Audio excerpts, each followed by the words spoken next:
반갑습니다. 저는 이광희 목사입니다. 이렇게 함께 여러분들 만나 뵐 수 있어서 참 반갑고 좋습니다.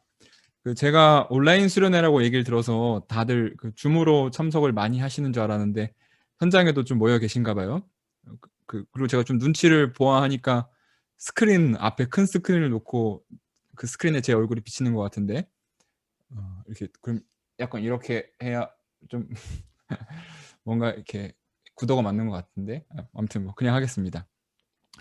제가 예배에 관해서 오늘 여러분들과 좀 말씀을 나누려고 합니다. 그런데 제가 예배에 관해서 이야기할 때 늘 좀 마음에 두고 있는 시인의 말이 하나 있습니다.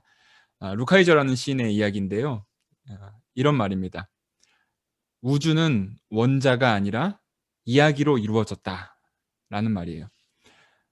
이과생들이 들으면 좀 어처구니 없는 이야기일 수도 있겠습니다. 여러분들 중에서도 또 이과생들 계실지도 모르겠는데 네, 시적 표현이라고 생각해 주시고 들어주시면 될 것 같아요. 그런데 이 이야기가 제가 오늘 하려는 말의 결론입니다. 네.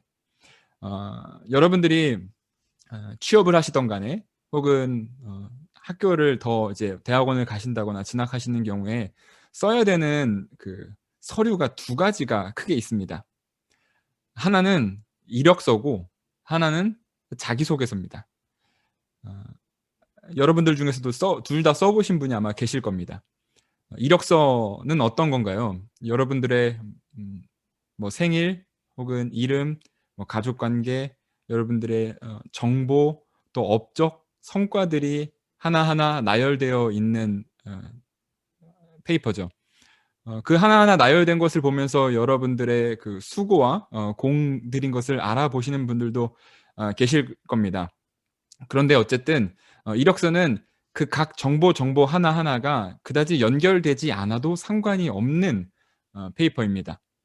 그냥 단순히 한 줄 한 줄이 그 자체로 정보 전달을 하는 역할로서 충분히 기능하고 있기 때문입니다.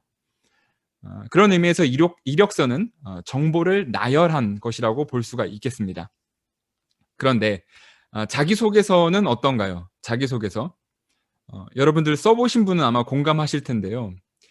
자기소개서에는 정말 별것 아닌 사건 하나 가지고도 엄청나게 부풀려서 뻥튀기를 해서 씁니다. 뭐 그냥 해외에 잠깐 뭐 일주일 봉사하러 갔다 온 것도 마치 세계 온 민족을 다 섬기고 온 것 같은 아름다운 이야기로 포장되는 마술이 펼쳐지는 것이 바로 자기소개서입니다. 그 자기소개서는 단순한 정보의 나열이 아니라 하나의 전개가 있는 이야기로서 사람을 감동시키고 설득시키는 것이 목적입니다. 여러분들 오늘 예배 함께 드리고 계시는데요. 여러분들의 예배 순서지를 한번 보면 여러분들의 예배 순서는 이력서와 자기소개서 둘 중에 어느 것에 가까운 것처럼 느껴지시나요? 제가 어렸을 때 예배를 생각할 때는 뭐 하나하나가 다 의미 있는 것 같긴 한데 그냥 하나하나가 의미가 있지 그것을 서로 엮어서 어떤 이야기가 만들어진다는 생각은 별로 해보지 못했던 것 같습니다.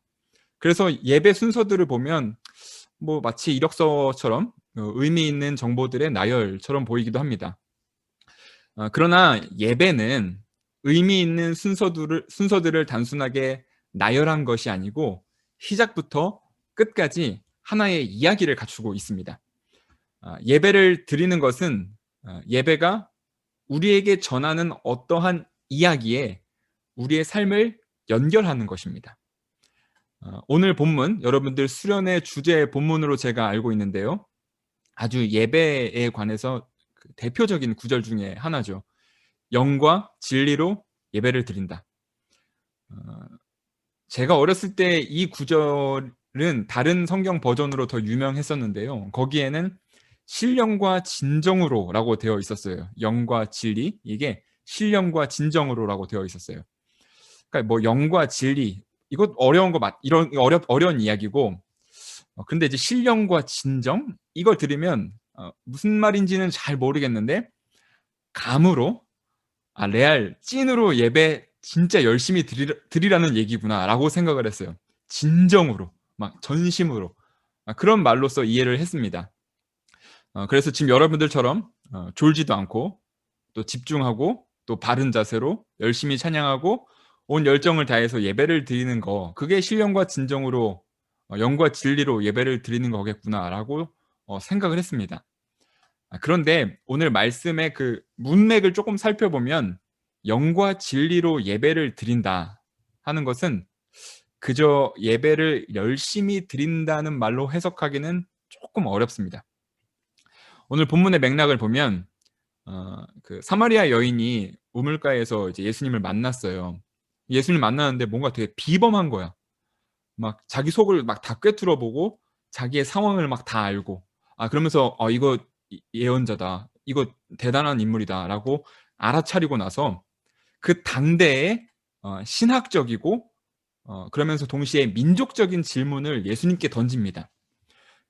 예수님, 제가 보니까 당신 되게 특별한 사람 같은데 이거에 대해서 어떻게 생각하세요? 라고 하면서 질문하는데, 우리 조상들은 이 그리심산이라는 곳에서 예배를 드리라고 하고 예수님 같은 유대인들은 예루살렘에서 예배를 드리라고 하는데, 그러면서 서로 이렇게 둘이 싸우고 팽팽하게 대립하는데 어디에서 예배를 드려야 합니까? 라고 묻습니다. 사마리아인도 유대인도 다 예배를 열심히 드렸습니다. 이것은 열심의 문제가 아닙니다. 질문을 보면 어디서 예배를 드려야 합니까? 하는 장소의 문제이죠. 그런데 이 장소의 문제가 대두되는 배경은 뭐냐면 자기네가 예배 드리는 게 맞다고 서로 우기면서 서로 미워하고 배척하고 싸우고 있는 상황이라는 거예요. 예수님은 그렇게 서로 미워하고 배척하고 있는 싸움에서 내 생각에는 그 그리심산인데 아니야 내 생각에는 예루살렘이야, 이렇게 한쪽 편을 들지 않으셨던 거죠. 그러면서 예수님께서 영과 진리로 예배를 드려야 한다, 하나님께서는 그런 예배자를 찾으신다라고 말씀하십니다. 영과 진리, 이거 조금 설명을 하는 게 좋을 것 같아요. 영과 진리란 무엇인가? 성경에서 먼저 영에 관해서 이야기를 하면, 특히 이제 요한복음 안에서 영은 육신과 대조되는 말로 종종 사용이 되곤 합니다. 그러니까 영하고 육신. 그런데 오해하지 말아야 할 것은 뭐냐면, 육신이라고 해서 영이 좋은 거고 육신은 나쁜 거 이렇게 하면서 우리의 몸 자체를 혐오하거나 육체를 더러운 것으로 생각하거나 육체를 막 썩어 버려야 할 것으로 여기는 관점은 일단 아니라는 겁니다. 여기서 말하는 육신이라는 것은 무엇을 말하냐면 하나님의 뜻을 거절하고 외면하고 그리고 하나님을 저버리는 그런 삶의 경향성을 말할 때 육신이라는 표현을 씁니다. 그것과 반대되는 말로 영이라는 말을 쓴다면, 육신이 하나님의 뜻을 거스르는 경향성이라면 영은 반대로 하나님의 뜻에 순종하고 하나님의 뜻 안에 거하고 하나님의 뜻대로 향하는 경향성이라고 볼 수 있겠습니다. 그리고 진리도 마찬가지입니다. 요한복음에서 진리라는 말은 꽤 자주 등장하는 편인데요. 그런데 진리에 관해서 요한복음이 증언할 때는 진리는 세상을 살리는 것이다, 그런데 세상은 그 진리를 알아보지 못했다라고 반복적으로 이야기를 합니다. 그러니까 영과 진리, 이것은 세상과는 다른 방식, 혹은 세상을 정말로 살리는 것이지만 세상이 알아보지 못하는 방식에 대한 이야기인 겁니다. 그러면서 다시 이 여인이 던졌던 질문, 이쪽에서 예배 드리는 게 맞습니까? 이쪽에서 예배 드리는 게 맞습니까? 두 민족이 서로 싸우고 있는 상황. 지금 이걸 보면 누가 더 진정한 예배자냐 하면서 그 논쟁하는 것 같아 보이지만, 사실 그 수면 밑에는 두 민족이 서로 자기네가 더 하나님께 잘 예배하고 있는 우월한 사람들이라고 서로 이렇게 싸우고 있다는 거죠. 예배라는 거룩한 이름으로 서로 그 갈등하는 것처럼 보이나, 서로 자기가 옳고 자기가 더 하나님의 뜻을 붙잡고 있는 사람이고 자기가 더 하나님께 가까운 사람이고 참된 예배자라고 이렇게 우위를 정하는 모습을 보면 결국 세상의 이야기와 다르지 않은 것입니다. 거기에서 예수님의 솔루션은, 영과 진리는 세상과 다르고 세상이 알지 못하지만 참 생명이 있는 하나님의 이야기라고 볼 수 있겠습니다. 그러면서 오늘 두 번째로 읽었던 그 로마서의 말씀을 잠깐 살펴보려고 하는데요. 사도 바울은 예배에 관해서 오늘 이렇게 얘기합니다. 제가 갖고 있는 성경 버전하고 여러분들이 갖고 있는 버전하고 조금 다른 것 같은데요. 제가 갖고 있는 성경을 읽으면 여러분의 몸을 하나님께서 기뻐하실 거룩한 산 제물로 드리십시오. 이것이 여러분이 드릴 합당한 예배입니다. 여러분들 갖고 계신 성경에는 약간 영적 예배라고 나와 있죠. 여러분은 이 세대의 풍조를 본받지 말고 마음을 새롭게 함으로 변화를 받아서 하나님의 선하시고 기뻐하시고 완전하신 뜻이 무엇인지 분별하도록 하십시오. 이렇게 사도 바울이 권합니다. 그러니까 사도 바울이 이제 예배를 권면하는 건데, 당신들의 몸을 하나님이 기뻐하실 산 제물로 드리십시오. 이렇게 이야기합니다. 여러분, 그 사도 바울이 산 제물로 여러분들의 몸을 바치라 하는 말이 어떤 뜻이겠어요? 여러분들의 몸에 막 기름 바르고 제단 위에 누워가지고 전도사님 불 좀 붙여주세요. 이런 건 아닐 거 아니에요. 아까도 말씀드렸다시피 몸이라는 것은 우리 삶에 대한, 우리의 삶의 방향에 대한 표현입니다. 우리의 몸을 새롭게 하라는 것은 우리의 몸이 하나님을 저버리는 방향으로 가고 있는 우리의 삶을 돌이켜 새롭게 하여 하나님께로 향하게 하라는 것이 오늘 사도 바울의 권면입니다. 시대를 따르지 말고 새롭게 변화되고 하나님의 선하시고 기뻐하시고 또 완전하신 뜻이 무엇인지 분별하는 게 우리가 드릴 무슨 예배? 영적 예배다라고 말하는 겁니다. 그러니까 영적 예배라고 해서 특별히 어떤 막 영혼이 몸에서 탈출해서 막 어떤 그 영적인 세계에 들어가서 예배하거나 막 하나님께 막 사로잡혀서 막 놀라운 신비 체험들이 막 일어나는 예배라든지 꼭 그런 것을 말하는 것이 아니라 예배라는 것이 결국 우리의 삶의 이야기를 수정하는 것이라는 겁니다. 참된 예배는 우리의 이야기가, 우리 삶의 이야기가 세상의 이야기로 빨려 들어가는 것이 아니라 하나님의 이야기로 채워지는 것입니다. 그러면 하나님 나라의 이야기, 우리 예배 가운데 있는 하나님 나라의 이야기는 뭘까? 이게 중요하죠. 다시 우리 예배 이야기로 조금 돌아가 볼게요. 아까 말씀드렸다시피 예배는 의미 있는 개별 순서들의 나열이 아니라 하나의 이야기로 구성되어 있다고 말씀을 드렸습니다. 그 이야기라면 구성이 있죠. 여러분들 다 뭐 중고등학교 때 배우셨을 거예요. 소설 같은 경우를 보면 오막인가요? 그 뭐 발단, 전개, 위기. 제가 지금 약간 위기였던 것 같아요. 위기, 또 그리고 절정, 결말. 이렇게 오막이 있죠. 그쵸? 여러분들 다 아시죠? 그쵸? 이런 것처럼 예배에도 막이 있어요. 근데 예배는 총 4막으로 구성되어 있습니다. 아무리 그 간략화된 형식의 예배라 해도 이 4막이 있고요. 아무리 무겁고 복잡한 순서의 예배라고 해도 저희 기독교 전통에는 이 4막으로 요약할 수가 있습니다. 그 여러분들이 오늘 우리 함께 드리고 있는 예배도 마찬가지예요. 크게 이 4막이 어떻게 구성되어 있냐면 모임. 거기에는 이제 예배의 부름도 있고 찬송도 있고 뭐 죄의 고백도 있고 그리고 그 다음 2막이 말씀입니다.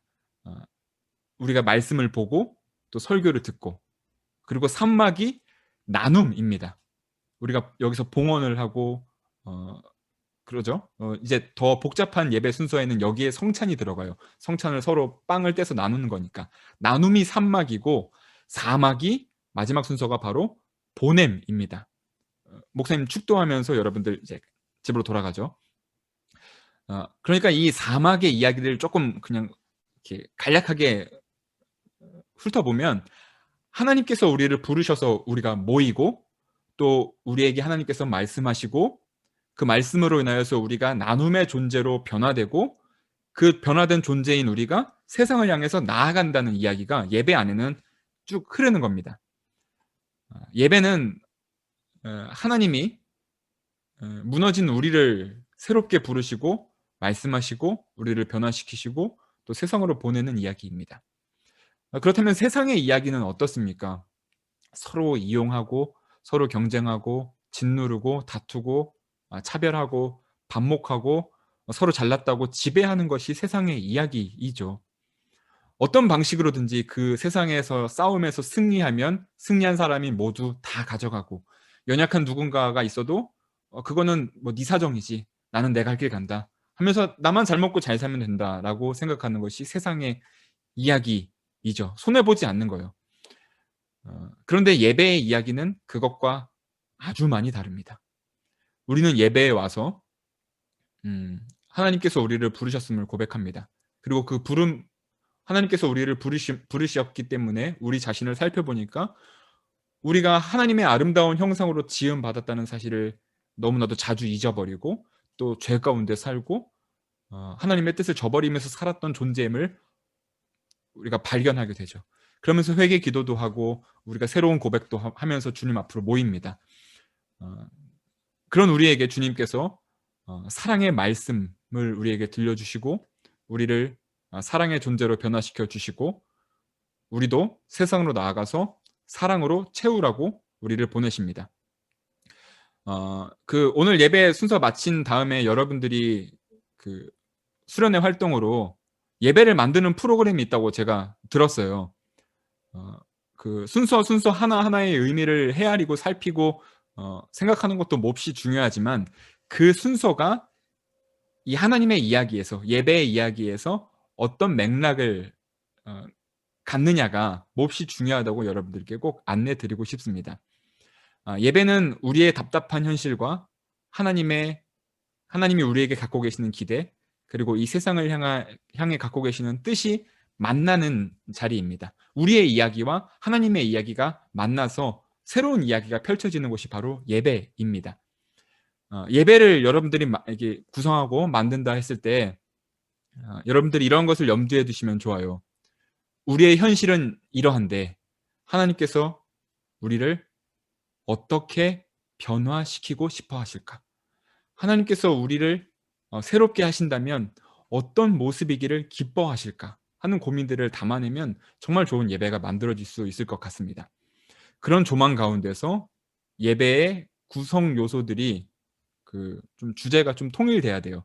그러니까 예배 부름은 저 얘기하고 말씀은 또 딴 얘기하고 찬양은 또 아무 상관없는 찬양하고 또 축도는 보냄은 아무 상관없는 보냄 기도하고 이러면 이야기가 좀 완성도가 떨어지죠.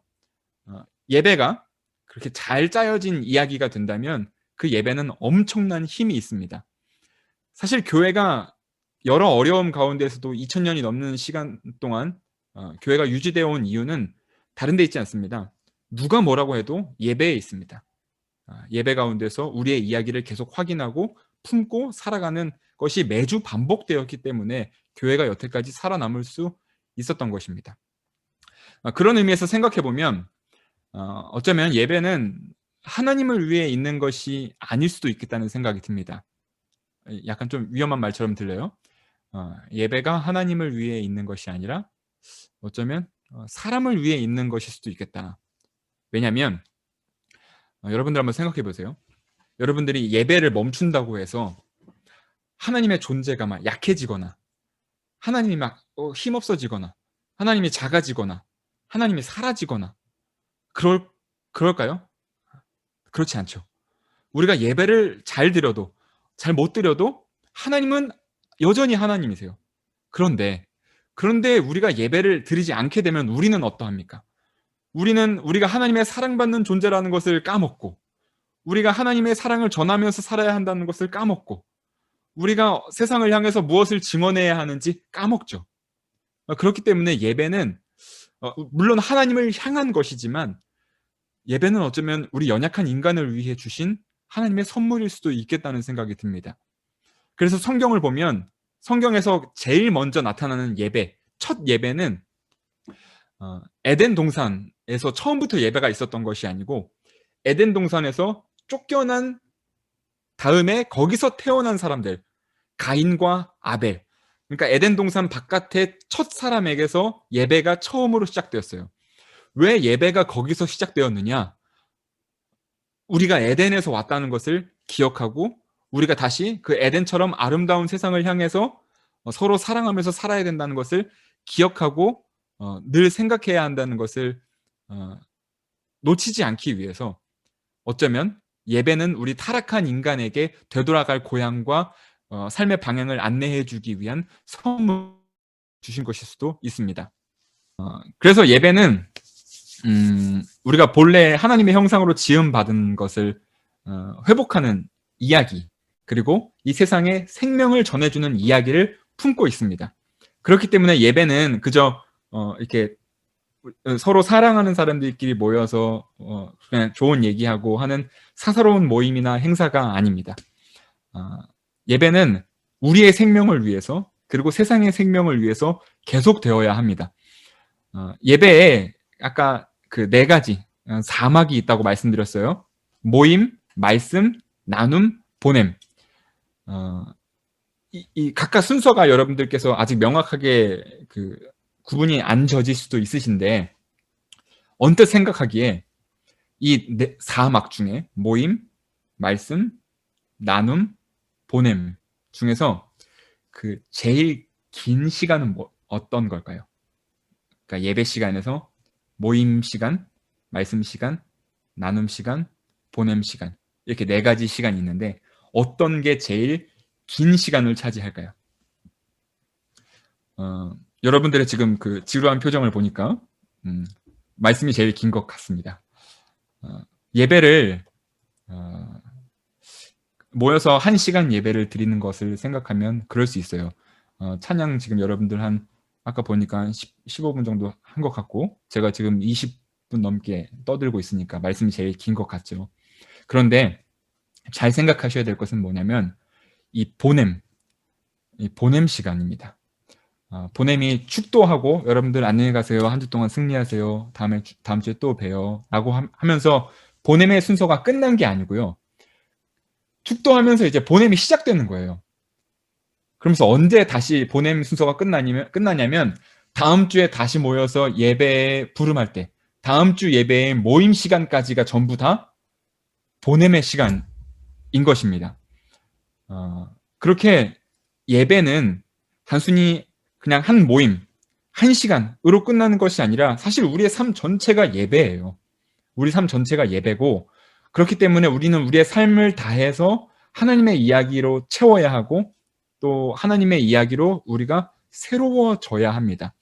코로나19로 인해서 여러분들 오랫동안 떨어져서 예배 드리시고, 또 지금도 예전처럼 함께 모여서 예배하지 못하는 어려움 가운데 있죠. 어렵습니다. 맞습니다. 그럴 때 우리가 예배에 관해서 생각해야 할 것은, 우리가 지금 떨어져 보내는 이 시간 모두가 우리가 모두 예배 안에 있다라는 사실을 기억해야 한다는 것입니다. 예배가 우리가 지금 못 드리고 있지만 그 가운데서 우리가 계속 기억해야 할 것은 우리가 지금 날마다 새로워져야 하는 예배를 드리고 있다. 그런 삶을 살아야 한다라는 것입니다. 사실 그 예배는 어떤 방식으로, 어떤 형태로 드리는 거, 그게 가장 중요한 본질 아닙니다. 오늘 예수님께서도 사마리아 여인의 질문, 예배 여기서 드리라고 하는 사람이 있고 여기서 드리라고 하는 사람이 있는데 도대체 어디서 드려야 합니까? 했을 때, 야, 이게 맞지. 야, 우리 조상들은 대대로 이게 이렇게 드려왔어. 무조건 이거야. 이렇게 말씀하시지 않으시고 제3의 길을 제시하셨던 것처럼, 우리가 지금 이 온라인 상황에서 온라인 예배, 뭐 비대면 예배, 뭐 여러 형태의 예배를 두고 예배를 어떻게 드려야 하는가 고민 가운데 있습니다.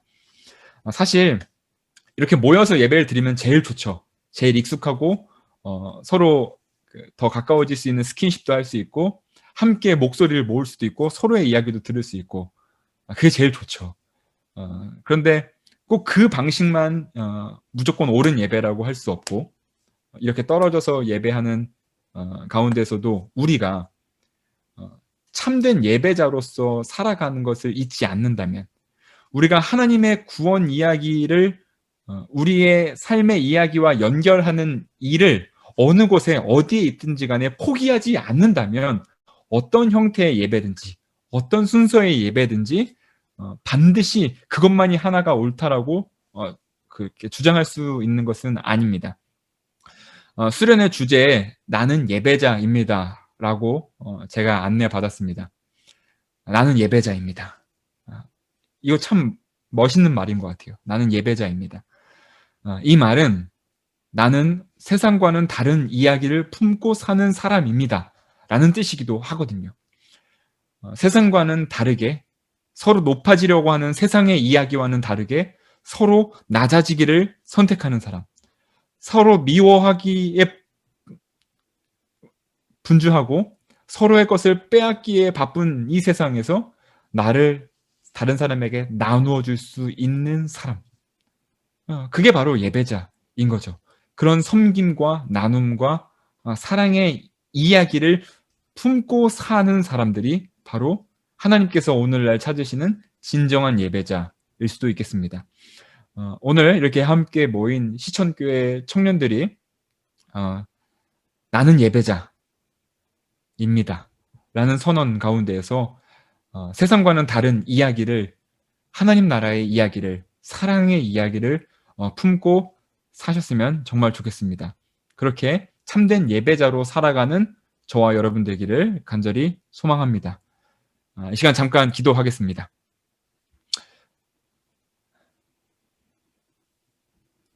참 좋으신 주님 감사합니다.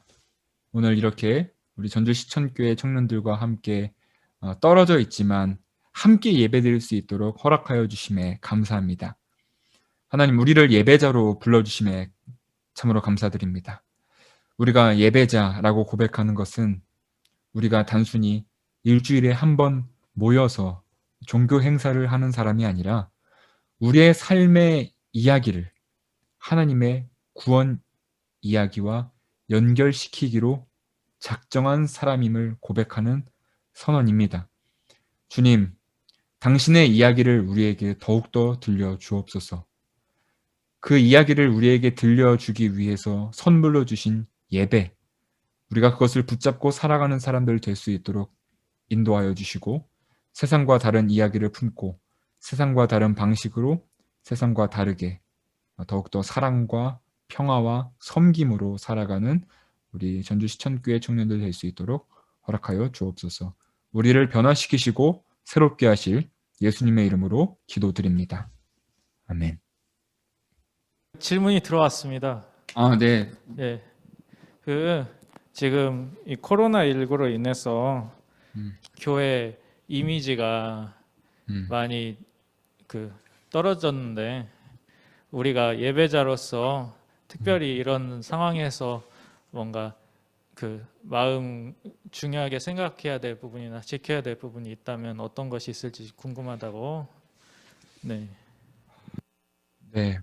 정말 중요하고 또 저도 순례기 목사로서 대답하기 어려운 아주 결정적인 질문을 주신 것 같습니다. 교회가 사회적으로 굉장히 지탄을 받고 있죠. 뼈아픈 현실이고 매일 아침 뉴스와 신문을 볼 때마다 왜 저럴까 하면서 안타까운 마음으로 살아갑니다. 여러분들도 아마 더 그러실 거예요. 아마 우리 청년들은 이 세상과 더욱더 이제 가까이서 또 젊은 사람들과 관계 맺으면서 살아가기 때문에 교회를 향한 비난들을 더욱더 원색적으로 들을 수 있는 경우들도 많을 테고, 그리고 우리 교회가 혹은 한국 교회가 세상의 빛과 소금이 되기는커녕 사회의 근심거리가 되는 이 현실에서 참 마음 아파하고 있는 삶을 살아가고 계실 거라고 감히 추측해 봅니다. 그러면서 방금 그 청년께서 주신 질문이 정말 굉장히 중요해요. 우리가 예배자로서 살아간다 하는 것은 우리가 어떤 상황에서도 예배를 드린다라고 우리가 찬양을 통해서 고백하기도 하지만 우리가 그것을 좀 분명히 할 필요가 있거든요. 어떤 거냐면 예배라는 어떤 종교 모임이라고 합시다. 좀 표현이 죄송하지만 직관적으로 설명을 드리기 위해서 예배라고 하는 한 시간의 종교 모임, 우리가 예배자다 했을 때는 이것을 무조건 어떤 일이 있어도 반드시 지키겠다라는 어떤 결단적인 사명을 가진 사람들이라고 생각할 수도 있습니다. 그런데 정말로 궁극적인 예배가 무엇인가에 대해서 우리가 질문을 할 필요가 있어요. 이 얘기는 뭐냐면 제가 아까도 그 말씀 나누면서도 말씀드렸다시피 예배는 그 예배 자체가 목적이기라기보다도 이 예배를 통해서 우리가 변화되는 것을 하나님께서 기뻐하신다는 거예요. 그러니까 예배는 예배에 모여서 예배에 찬양하고 예배 드리는 것으로 그 목적을 다하는 것이 아니라 예배를 드리면서 우리가 새롭게 변화되는 것, 그리고 이 세상을 변화시키는 것, 그것을 보면서 하나님께서 기뻐하시고 영광을 받으신다는 거예요. 그렇기 때문에 그러면 우리가 어떤 모습으로 변화되고 세상을 또 어떻게 변화시켜야 할까 했을 때는 기독교의 대답은 딱 하나예요. 사랑입니다. 우리가 사랑하는 존재로 변화되고 또 세상을 사랑으로 채우는 것이 하나님을 더욱더 사랑하면서 이웃을 사랑하고 나 자신을 사랑하고 또 세상을 사랑하면서 사는 것이 예배를 통해서 이루려는 궁극적인 우리의 아름다운 모습입니다. 그런데 지금 세상이 요청하고 있는 바는 이 궁극적인 모습을 좀 보여달라는 것 같아요. 그 예배가 있고 예배라는 그 예배 종교 어떤 모임이 있고 근데 이 종교 모임을 통해서 궁극적으로 이루려고 하는 것이 있는데 세상은 이걸 원하고 있는데 우리는 예배자다 예배자다라고 하면서 이것만을 내세우고 있다는 거예요. 그런데 우리가 진정한 예배자라면 이것을 위함인 것을 알고 사랑하면서 사는 모습, 섬기면서 살아가는 모습을 우리가 세상 가운데 보여주는 것이 진정한 예배자로서 우리가 세상 가운데 살아가야 하는 방식이 아닐까라는 생각을 해봅니다. 그러니까 예배 형식, 예배 모임 이것이 있고 이것을 통해서 궁극적으로 이루려는 것이 있는데 궁극적으로 이루려는 것을 우리가 추구해야 한다. 그것은 바로 사랑하면서 사는 것, 사랑을 나누면서 사는 것, 바로 그것이다라고 저는 생각을 합니다. 네, 뭐 좀 충분한 대답이 됐는지 모르겠네요. 아무튼 그렇습니다. 감사합니다, 목사님. 아까 그 명선 청년 질문에 대해서 답변해 주시면서 제가 가장 좀 많이 느꼈던 부분이 이제 그러니까 제 질문 자체가 그런 것 같아요. 예배 행위에 조금 좀 집중을 했던 것 같아요. 그런데 예. 지금은 예배 행위보다는 그 예배의 그 의미를 더 찾아야 되는 그런 시기인 것 같아요. 근데 그럼에도 불구하고 예배 행위가 제 개인적으로는 찬양이라고 할게요. 그 찬양의 자리가 예전만큼 많이 줄었기 때문에 어떠신 분들은 찬양이 될 것이고 저는 찬양이고 어떤 분들은 뭐 전도, 어떠신 분들은 뭐 예를 들어 중보 기도회, 뭐 기도회 그런 모임들이 없어져서 개인적으로 힘듦이 있고 때로는 시험이 들고 조금 디프레스 되는 경향이 성도님도 분명히 계실 거예요. 목사님도 어느 부분 삶에 있어서 좀 디프레스 되는 부분도 있는데 그 기독교인으로서 어떻게 이 시기를 좀 이겨내고 계시는지 아니면 이겨내야 될지 조금 질문입니다. 네. 그 전주시천교회 청년부 뭐 부장님 뭐 할 거 없이 너무 그 크리티컬한 질문을 주셔가지고 대단하네요. 네. 그 예배 모임 자체가 뭐 온라인으로 대체되든 뭐 어떤 방식으로든 우리가 한 공간에 모이지 못하면서 그리고 어떤 종교 행사들, 종교 모임들이 제한되면서 신앙의 동력들이 떨어진 것은 분명합니다. 좀 분명해요. 그것은 사실이고 이런 방식 이렇게 이게 장기화되면 우리 신앙 공동체가 계속 유지될 수 있을까? 혹은 내 신앙을 계속 유지시킬 수 있을까 하는 두려움이 우리에게 있는 것 같아요. 서로에게. 물론 저에게도 있어요.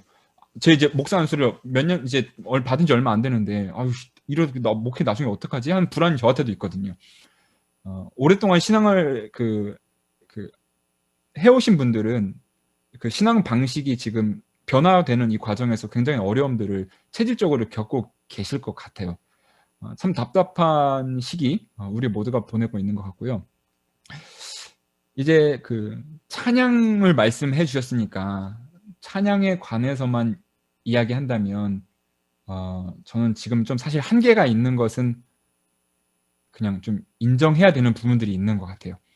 그러면서도 그러니까 제가 생각하기에 조금 생각을 조금 달리 해보면 제가 찬양을 지금 음악 소리에 맞춰서 크게 하지 못하는 데 있어서 되게 답답하고 아쉽고 함께 예배하는 사람들의 찬양을 듣지 못하고 나도 부르지 못하고 하는 답답함이 있어요. 그런데 한편으로 생각하는 게 이런 답답함이 일상인 사람들도 있다는 거예요. 예를 들면 이제 장애인들 같은 경우는 계속 그런 식으로 예배를 여태까지 참여해 왔던 거예요. 그러면 우리가 그 사람들의 예배에 대해서 어떤 예배가 되게 뭐 찬양을 하지 않는다고 부족한 예배야 라고 함부로 말할 수도 없고 그리고 그런 어려움 가운데서도 장애인들 가운데서도 그런 어려움 가운데서도 예배의 방식들을 찾아내고 발견해내고 또 여러 어려움들이 있지만 함께 예배하는 법을 찾아내고 하면서 신앙생활을 계속해서 해오신 분들도 계시고 혹은 그것을 발견하지 못해서 찬양하지 못해서 함께 그 소리로 찬양하지 못해서 찬양으로부터 배제되었었던 아픔을 겪고 있는 사람들도 있다는 거죠. 그러니까 저는 이제 그런 신앙생활 우리가 여태까지 되게 신앙생활을 한 가지 방식으로 되게 많은 부분들을 공유해 왔는데 그 방식이 모두에게 적절하거나 모두에게 정확한 방식은 아니었겠구나라는 좀 반성을 조금 하고 있고요. 그러면서 동시에 어떻게 이것을 견뎌내야 될까 하는 고민이 저한테는 사실 좀 있는데 이런 여백들이 있어요. 말씀하신 대로 활동을 못하게 되면서 생기는 여백들. 근데 그런 여백들은 저는 사실 다른 방법은 없다고 생각해요. 이 여백을 극복하는 것은 결국 사람의 수고와 사람의 노력과 헌신이라고 생각을 합니다. 네. 우리가 찬양하지 못하고 모이지 못하는 가운데서 그 가운데서도 찬양하는 법, 그 가운데서도 예배하는 법, 우리가 정말로 신앙을 중요하게 생각한다면 찾아내야죠. 그냥 모이지 못한다고 해서 해왔던 방식들이 제한됐다고 해서 못하니까 더 안 되겠다라고 뭐 조금 좌절하거나 어려움을 겪을 수는 있지만 다시 우리는 우리의 예배 방식을 찾아내야 됩니다. 우리의 상황 가운데서 하나님을 높여드리고 우리가 더욱더 사랑할 수 있는 방법을 반드시 찾아내야 됩니다. 그런 의미에서 여러 가지 시도들이 계속 나오는 것이 중요하다고 생각을 해요. 뭐 이런 온라인 예배들도 썩 만족스럽지는 못할 수 있지만 그 가운데서 하나의 방식인 것 같기도 하고 또 이렇게 예배 공간에 함께 모이지 못할수록 서로 더욱더 연락하고 서로 더욱더 사랑하고 서로의 존재에 대해서 더욱더 응원하고 그렇게 극복해내야 되지 않을까 하는 생각이고요. 그리고 제가 예배를 굉장히 중요하게 생각하기 때문에 제가 생각하는 것 한 가지는 얘가 너무 길어지는 것 같은데 저는 제가 세례받은 사람이라는 것을 늘 기억해요. 세례받은 사람. 어려운 상황 가운데서 내가 세례받은 사람이지. 제 세례의 경험이 그렇게 어떤 다이나믹하거나 성령의 막 비둘기가 내려오거나 사랑의 음성이 들리거나 그런 경험은 아니었지만 내가 세례를 통하여서 하나님과 함께 연합하는 사람 그리고 그리스도의 몸된 교회의 구성원이 됐지라는 것을 늘 생각하거든요. 저는 그래서 신앙이 이제 이렇게 어렵거나 흔들리거나 불안할 때면 내가 세례받은 사람이지. 그래, 나 그리스도인이지. 나 하나님 사람이지. 나 사랑하는 사람이지. 나 예배하는 사람이지. 라고 스스로를 이렇게 조금 정돈하고 다듬곤 합니다. 마치 그 영화 인셉션에서 이게 꿈인지 생신지 감이 없을 때 이렇게 팽이 같은 거 하나를 돌리는 것처럼 저마다의 팽이를 하나씩 마련해 놓는 것이 좋지 않을까 싶습니다. 네. 그 사실 저도 부장님 질문해 주신 거에 명쾌한 답은 없는 것 같아요. 그런데 노력할 수밖에 없다. 예. 이 여백과 공백과 이 공허는 어쨌든 우리의 사랑의 수고로 더욱더 채우는 것 말고는 현재 달리 방법이 없다라고 저는 생각을 합니다.